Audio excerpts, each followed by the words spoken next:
আসসালামু আলাইকুম। তুরস্কের ইস্তাম্বুল থেকে আপনাদের সাথে আছি আমি সরওয়ার আলম। ইরান তার হিট লিস্ট প্রকাশ করেছে। ইরানের একটা পত্রিকাটি ইরানের সরকার ঘেঁষা।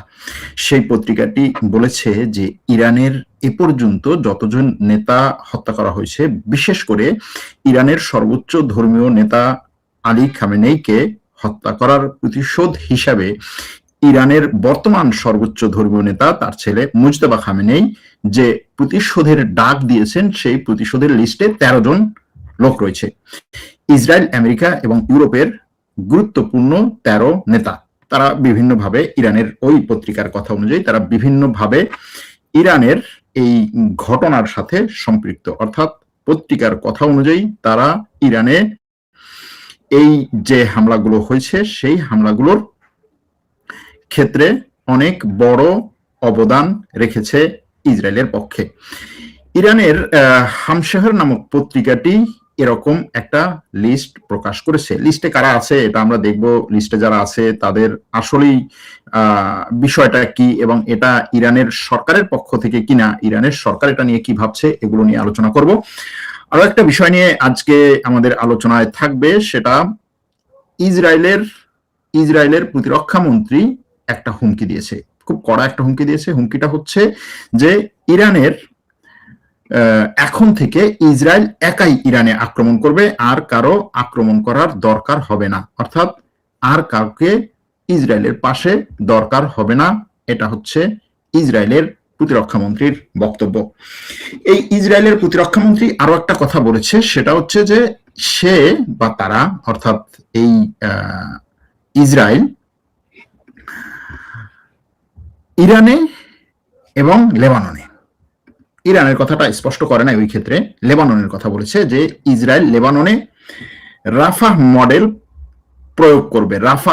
রাফাহ মডেলটা কি সেটা সে একেবারে অনেক গর্বভরে এটাকে আলোচনা করেছে, নিজের উচ্ছ্বাস প্রকাশ করে আলোচনা করেছে। মানে বিষয়টা এমন যে চমৎকার একটা কাজ করেছে এরকম। এটা নিয়েও একটু আলোচনা করব। মাঝখানে যদি আপনাদের কোনো প্রশ্ন থাকে সেটাও আমরা জেনে নিব।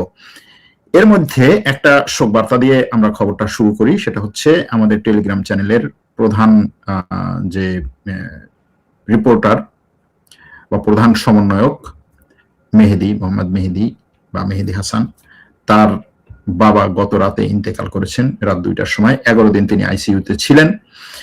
আপনাদের অনেকের কাছ থেকে তার চিকিৎসার ব্যাপারে হেল্প এসেছে। মোটামুটি ২-২.৫ লাখ টাকার মতো উঠেছিল তার চিকিৎসার জন্য। ১১ দিন আইসিইউতে থাকার পরে গত রাতে তিনি ইন্তেকাল করেছেন। আপনারা জানেন যে তিনি বড় ধরনের একটা সড়ক দুর্ঘটনায়, রাস্তার এপার থেকে ওপারে যাওয়ার সময় বড় ধরনের একটা সড়ক দুর্ঘটনায় গাজীপুরে তিনি আহত হয়ে হাসপাতালে ভর্তি হন এবং তারপর থেকে এ পর্যন্ত আইসিইউতেই ছিলেন। গত রাতে ইন্তেকাল করেন। তিনি একজন বড় আলেম ছিলেন এবং তার ছেলেও একজন হাফেজ। আমরা তাদের পরিবারের জন্য দোয়া করি, তার জন্য দোয়া করি, আল্লাহ তাকে কবুল করে নিক। এই কথা বলার পরে আমরা আমাদের আলোচনায় আসি। ইরানের হিট লিস্ট ১৩ জনের নাম প্রচার করেছে কে? ইরানের একটা পত্রিকাটার নাম হচ্ছে হামশাহির। এই পত্রিকাটা প্রচার করার পরই এই ১৩ জনের লিস্ট সারা বিশ্বে ছড়িয়ে পড়েছে। সারা বিশ্বে, মানে সব, বিশেষ করে ইসরায়েল আমেরিকার পত্রপত্রিকাগুলো এই ১৩ জনের লিস্টকে মোটামুটি লুফে নিয়েছে।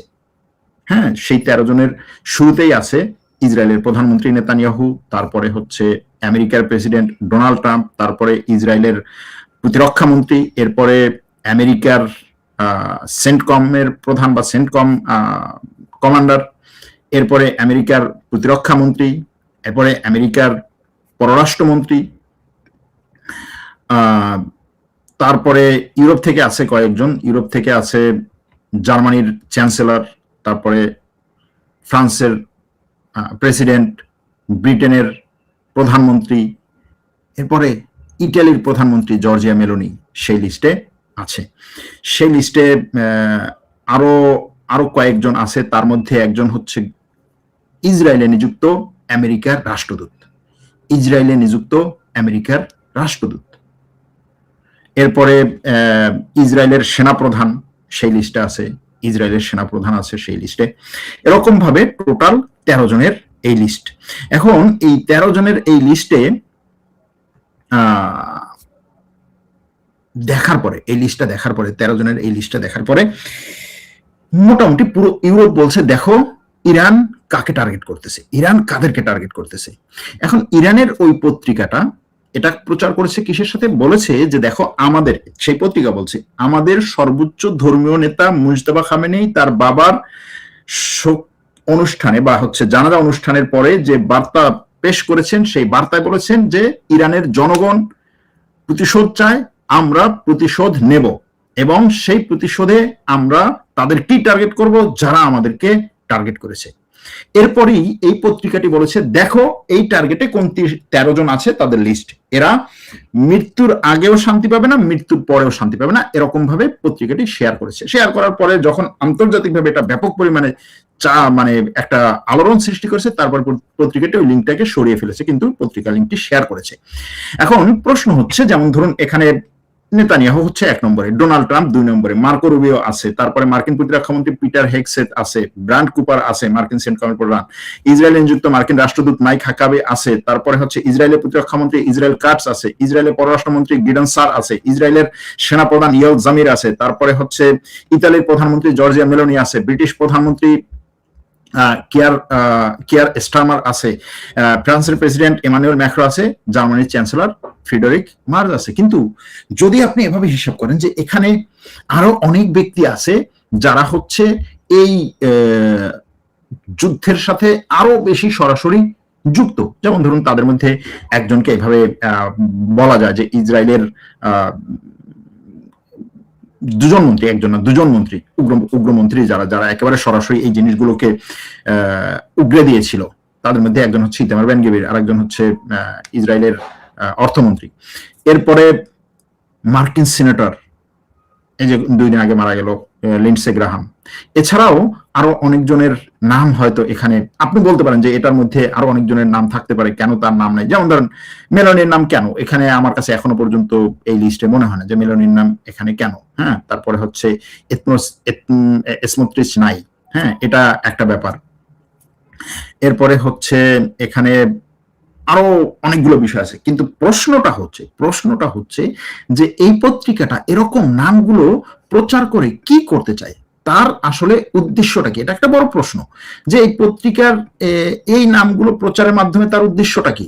এ কি আসলেই ইরানের পক্ষে কোনো প্রপাগান্ডা চালাচ্ছে, নাকি ইরানের বিপক্ষে, ইরানের বিরুদ্ধে যারা আছে তাদের জন্য প্রপাগান্ডা চালাচ্ছে? এরকম একটা বিষয় সামনে আসে। কারণ হচ্ছে এরকম একটা নাম প্রচারের মাধ্যমে মূলত যারা এই ট্রাম্প, নেতানিয়াহু এদের বিপক্ষে ইউরোপে ছিল, ইউরোপ আমেরিকাতে, তারাও এখন তাদেরকে সাপোর্ট দিবে যে দেখো হ্যাঁ ইরান তোমাদেরকে এইভাবে টার্গেট করেছে, ইরানের পত্রিকা সরাসরি নাম দিয়ে টার্গেট করেছে, তাহলে তো এই লিডারদেরকে আমার সাপোর্ট দেওয়াই দরকার। এরকম একটা বিষয় তারা সামনে নিয়ে আসবে। সুতরাং ওই দিক থেকে মনে হয় যে এটা আসলে ইরানের পক্ষের নাকি ইরানের বিপক্ষে, ইরানের জন্য হয়ে কাজ করছে এরা নাকি মোসাদের হয়ে কাজ করছে, যে এই লিস্ট তার প্রকাশ করার দরকার কি? এটা গেল এক।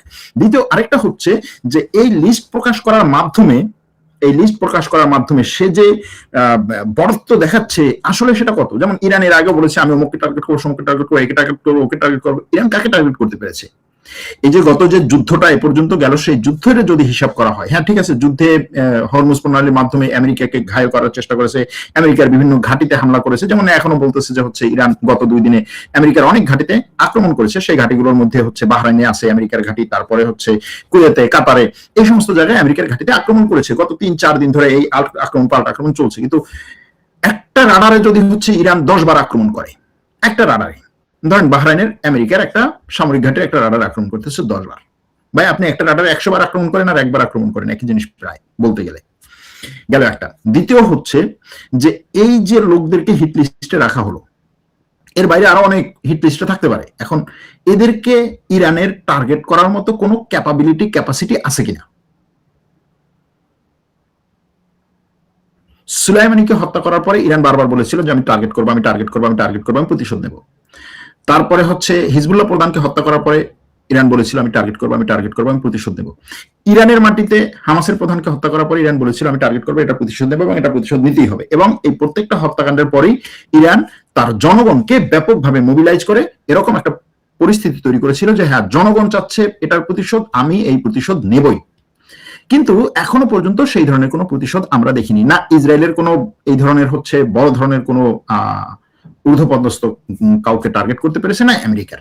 এরই মধ্যে আমেরিকার ইসরায়েলের চ্যানেল 12 একটা খবর প্রকাশ করেছে, সেটা হচ্ছে যে আমেরিকার প্রেসিডেন্ট যখন তুরস্কে ছিল, তুরস্কের রাজধানীতে ছিল, ন্যাটো সম্মেলনে যোগ দিতে এসেছিলেন, তখন নাকি তাকে ইরান হত্যা করার পরিকল্পনা করেছিল এবং পশ্চিমা গোয়েন্দা সাপোর্টের কারণে তাকে হত্যা করতে পারে না এবং সে এই যাত্রায় বেঁচে যায়, এরকম একটা খবর। আর একই সাথে ওই সময় ট্রাম্প যে তুরস্ক থেকে চলে যাওয়ার সময় সে যে বিমান এসেছিল সেই বিমান না গিয়ে সে বিমান পাল্টে তারপর হচ্ছে আগের বিমানে, অর্থাৎ তার পুরাতন বিমানে চড়ে তারপরে হচ্ছে তুরস্ক থেকে চলে গিয়েছিলেন হঠাৎ করে, মানে শেষ মুহূর্তে বিমান পরিবর্তন করেছেন। এই কারণগুলোতে তখনও বলা হয়েছিল যে এখানে হয়তো একটা তার নিরাপত্তাজনিত ঝুঁকি ছিল সামনে। পরবর্তীতে সেটার ব্যাপারে আমেরিকা থেকে বিশ্লেষণ বা ব্যাখ্যা এসেছে এরকম যে কাতারের দেওয়া যে বিমানে করে তিনি এসেছিলেন সেই বিমান অনেক বড়, বিমান অনেক সুন্দর, কিন্তু সেই বিমানে যে পরিমাণ তার হচ্ছে এয়ার ডিফেন্স সিস্টেম মানে ডিফেন্স সিস্টেম দরকার সে পরিমাণে ডিফেন্স সিস্টেম এখনো পর্যন্ত সেট আপ করা হয়নি, যে কারণে আসার সময় ঠিক আছে কিন্তু যাওয়ার সময় তার সন্দেহ আরো বেশি।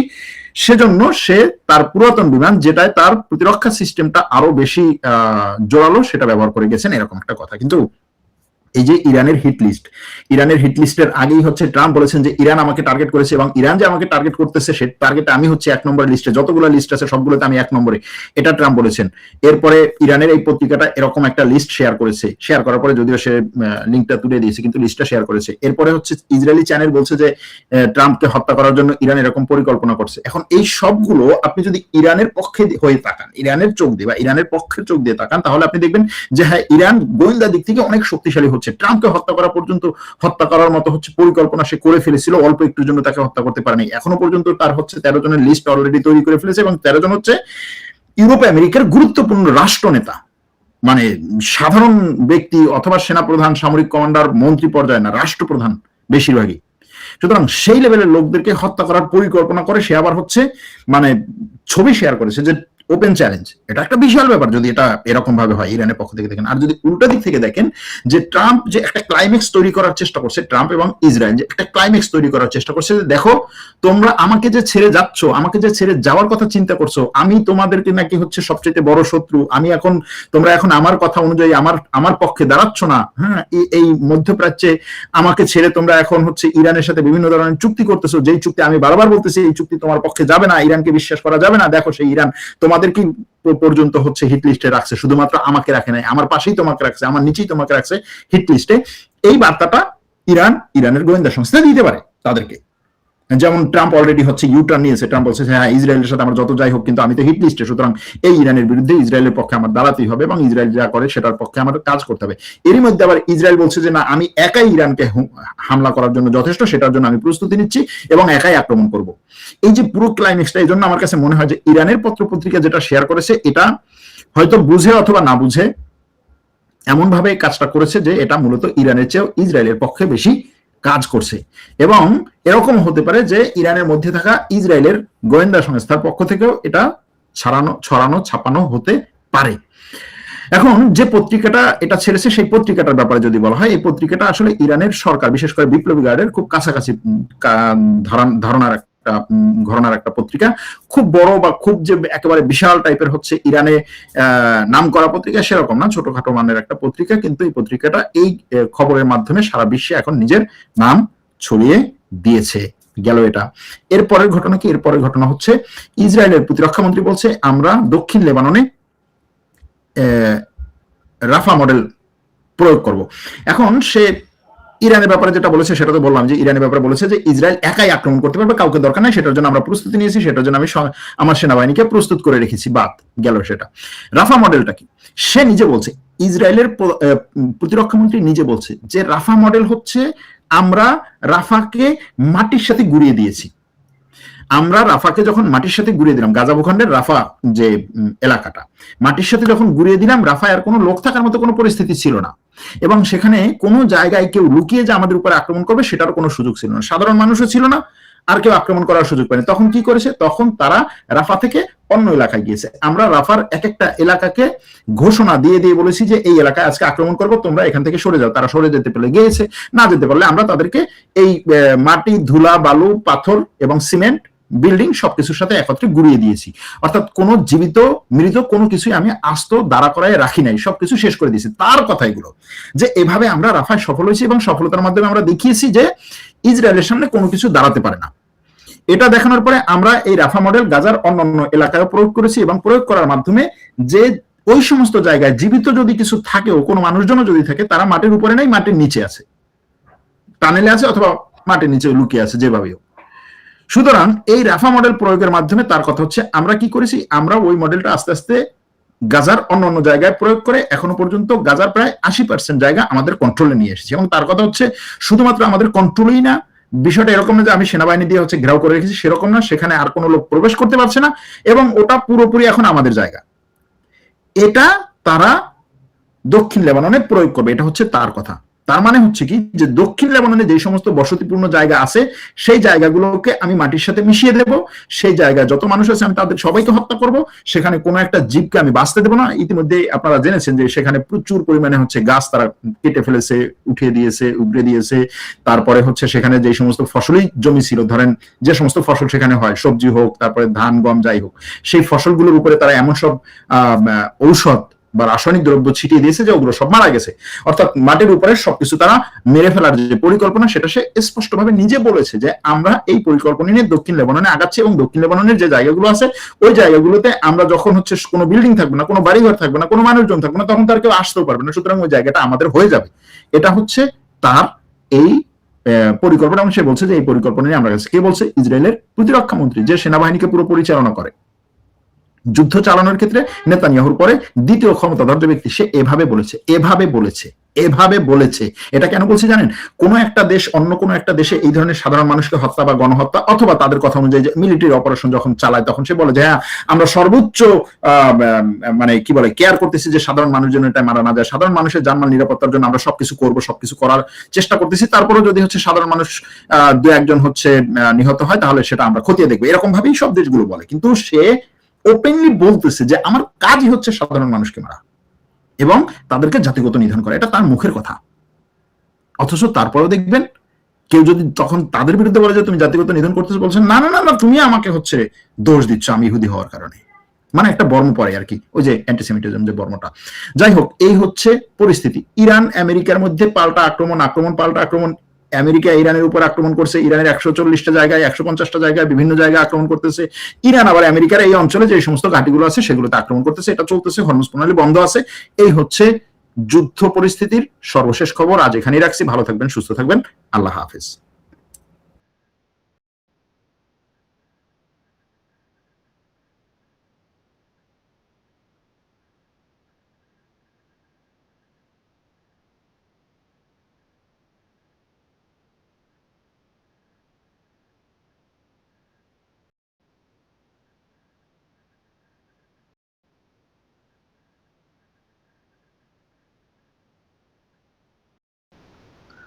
দর্শক অবশ্যই শুরু থেকে শেষ পর্যন্ত দেখছেন, জানছেন। অবশ্যই আপনাদের মূল্যবান মতামত কমেন্টে জানিয়ে দিবেন। তো সবাই ভালো থাকবেন। ধন্যবাদ সবাইকে।